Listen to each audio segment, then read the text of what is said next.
Chers amis internautes, shalom, shalom, bonjour à vous dans vos maisons. C'est avec un immense plaisir que je vous retrouve sur notre plateau de CIRPC. Ce matin, nous allons discuter d'un thème que j'aime beaucoup, manifeste ton héritage en Christ. Et d'entame, nous allons lire ces quelques versets dans le livre de Galates, chapitre 4, à partir du premier verset. Or, aussi longtemps que l'héritier est enfant, je dis qu'il ne diffère en rien d'un esclave, quoi qu'il en soit le maître de tout. Le deuxième verset. Mais il est sous des tuteurs des administrateurs jusqu'au temps marqué par le Père.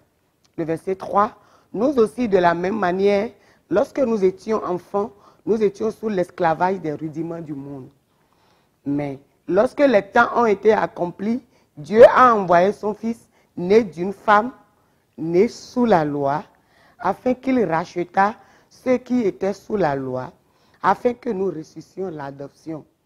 Et parce que vous êtes fils, Dieu a envoyé dans nos cœurs l'esprit de son Fils, lequel crie Abba Père. Le 7e verset. Ainsi, mon frère, ma soeur, toi qui as donné ta vie à Christ, tu n'es plus esclave, mais fils. Et si tu es fils, tu es aussi héritier par la grâce de Dieu. Je m'en arrête là pour le moment. Qui peut manifester son héritage en Christ? Qui peut être appelé fils? Aujourd'hui, je vais te dire, dès que tu donnes ta vie à Jésus-Christ, d'office, tu es enfant de Dieu. Tu deviens bébé spirituel.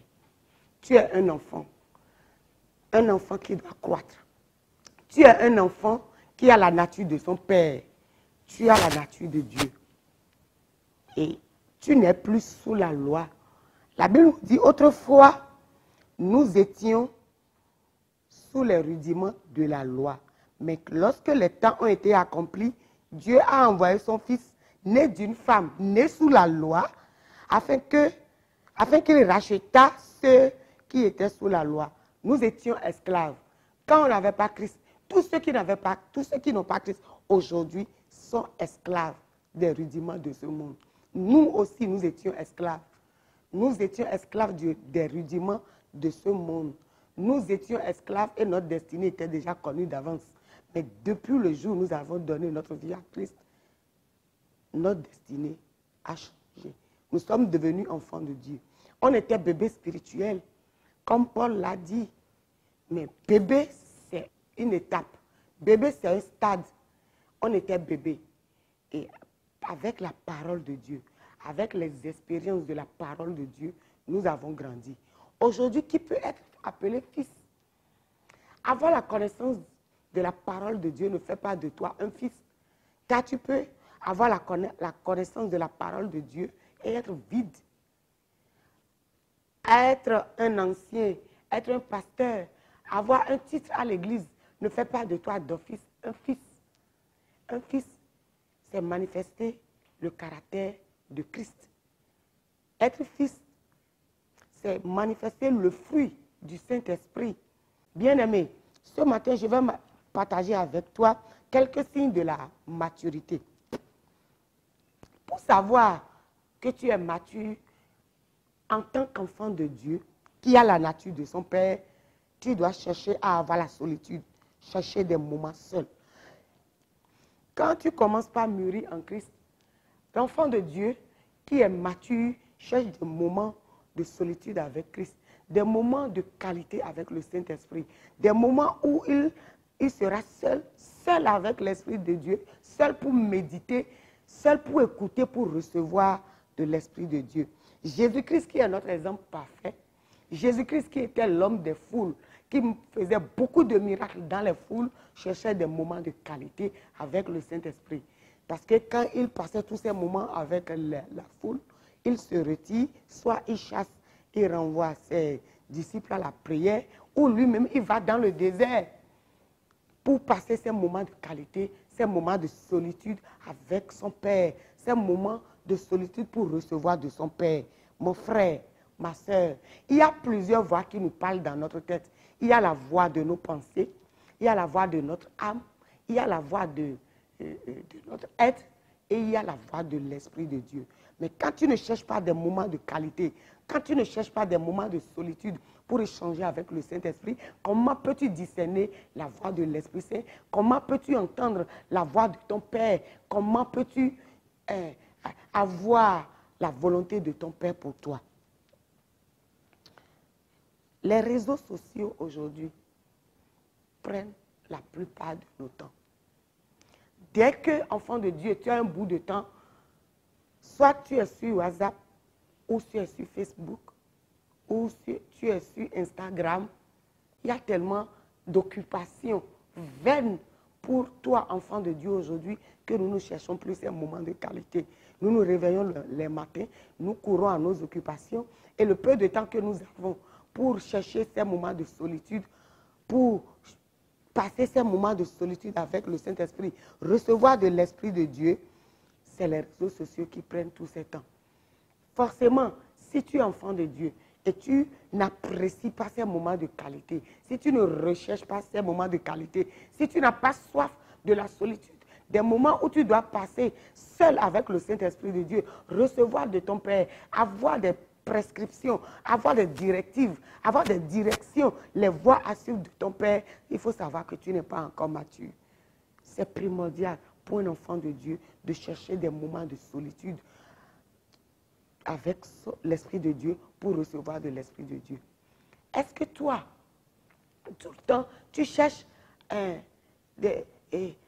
la compagnie des amis, la compagnie des frères et sœurs, la compagnie de ton mari, la compagnie de ta femme, tout le temps, tu ne te désolidarises pas de ces choses, tu ne te déconnectes pas de ton mari, de ta femme, de tes enfants, de tes occupations, et tu t'enfermes seul dans ta chambre et tu cherches la présence de Dieu, tu cherches la volonté du Père, tu cherches la connexion avec l'Esprit de Dieu, ou tu cherches à être seul, ou tu cherches à écouter de ton Père, ou tu cherches la voix de l'Esprit de Dieu. Si tu ne cherches pas ces moments, mon frère, tu es encore bébé. Et c'est important, c'est vital pour toi, enfant de Dieu, de chercher ces moments de qualité, de chercher ces moments qui sont tellement importants pour nous, enfants de Dieu, pour recevoir de notre Père. Pas seulement des moments où nous allons prier, non, mais des moments de qualité où nous allons, dans le silence total, le silence absolu, recevoir de notre Père, écouter la voix de l'Esprit, discerner dans toutes ces voix qui nous parlent la voix de notre Père, la voix du Saint-Esprit, discerner cette voix pour pouvoir orienter notre vie. Sans ça, nous ne pourrons pas accomplir nos destinées. Les grandes destinées dont Christ nous parle, les grandes destinées dont nous avons reçu la promesse, et après que le temps soit accompli, nous sommes rentrés dans cette destinée, nous ne pourrons pas accomplir ces grandes destinées. Forcément, enfants de Dieu, nous devons chercher ces moments de qualité. Et si tu es mature, pour savoir que tu es mature, tu dois avoir ces caractéristiques. Tu dois avoir soif de ces moments de qualité. Tu dois avoir soif de ces moments de solitude. Tu dois avoir soif de pouvoir communiquer avec le Père par l'Esprit de Dieu qui est en toi. L'Esprit de Dieu est en toi dès que tu as donné ta vie en Christ. Ce n'est pas que tu iras chercher l'Esprit Saint.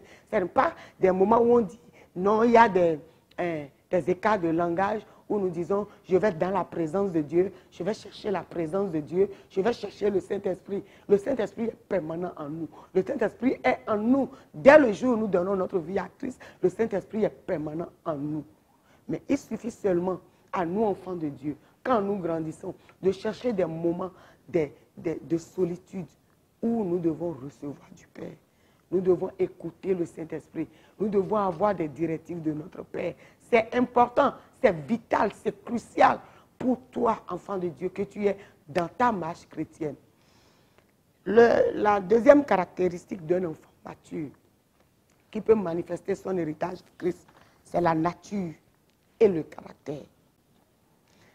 Quand tu as la nature, dès que tu nais en Christ, le jour où tu donnes ta vie à Christ, où tu prends le Seigneur Jésus comme ton Seigneur sauveur personnel, d'office, tu es rené et tu as la nature de ton Père, tu as la nature de Dieu.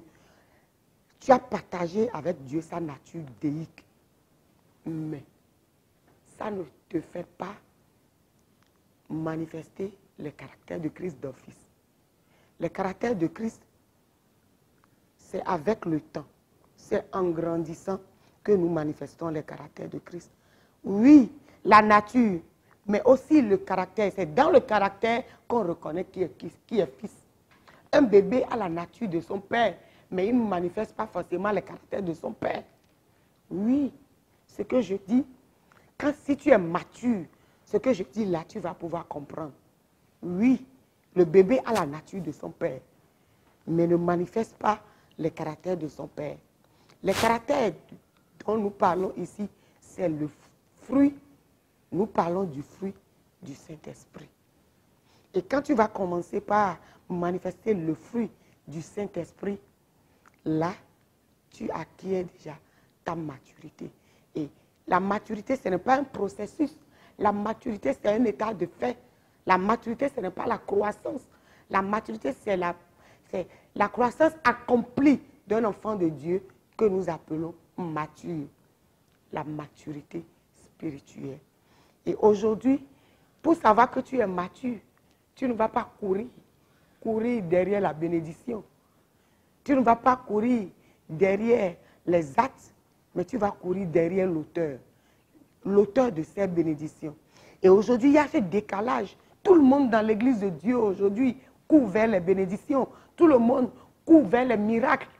Mais nous laissons l'auteur de ces miracles, nous laissons l'auteur de ces bénédictions où l'enfant de Dieu doit chercher des moments, aller vers son Père, adorer Dieu, des moments d'adoration où nous devons chercher à dire à Dieu qui il est, ce qu'il représente pour nous. Nous devons avoir soif de faire la connaissance de l'auteur de ces choses. Nous ne devons pas courir derrière ces choses. Nous ne devons pas courir derrière les bonbons, derrière les biscuits. Non, mais nous devons courir derrière l'auteur de ces miracles, derrière l'auteur de ces grandes choses, de ces guérisons.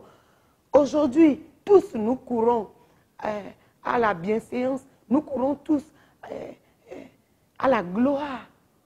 Mais l'auteur de cette gloire, nous laissons de côté. Un enfant de Dieu mature cherche à plaire à Dieu. Un enfant de Dieu mature cherche la présence de Dieu. Un enfant de Dieu mature cherche à être en présence permanente avec son Père. Un enfant de Dieu mature a soif des moments d'adoration. Aujourd'hui, je vais m'en arrêter là, sur ces 2 points.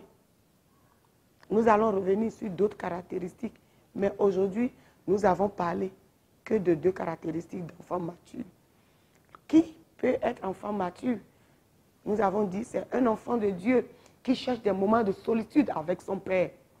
Un enfant de Dieu qui cherche des moments de qualité avec le Saint-Esprit. Seul, dans le silence absolu, pour recevoir de Dieu, pour écouter de l'Esprit de Dieu. La deuxième caractéristique, l'enfant de Dieu mature est l'enfant de Dieu qui a la nature, non seulement la nature, mais cherche les caractères de son Père. Et nous avons dit quels sont les caractères du Père. C'est le fruit du Saint-Esprit. Nous avons dit quels sont les caractères du Père. Nous avons dit c'est le fruit de l'Esprit Saint.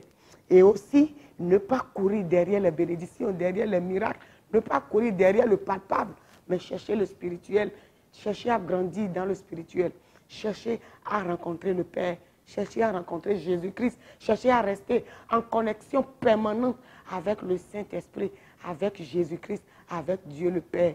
Ces moments, c'est des moments d'adoration où nous cherchons à dire à Dieu, à Christ, qui il est pour nous, ce qu'il représente pour nous. Des moments où nous ne sommes pas fatigués d'adorer notre Père.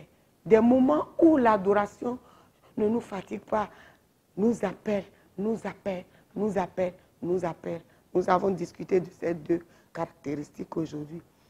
Nous aurons, le Seigneur Dieu permettra que nous parlons dans les jours à venir d'autres caractéristiques. Enfants de Dieu que nous sommes, nous devons chercher à grandir, nous devons chercher à mûrir, nous devons arriver au stade accompli de la maturité, un stade où Dieu accomplira de grandes choses avec nous. Bien-aimés, Christ s'est déjà donné sur la croix, il nous a déjà tout donné. Il n'y a rien aujourd'hui que Christ puisse encore faire. C'est à nous de courir vers la perfection. C'est à nous d'avoir soif de Christ. C'est à nous d'aller vers Christ. C'est à nous de chercher Jésus-Christ. C'est à nous de nous rendre disponibles pour manifester notre héritage en Christ. Que Christ nous aide à arriver à cette étape accomplie de notre vie spirituelle, à arriver au stade accompli de notre marche chrétienne, où Christ puisse nous révéler les secrets du royaume. Shalom, shalom, shalom. Bien-aimés en Christ, à la prochaine.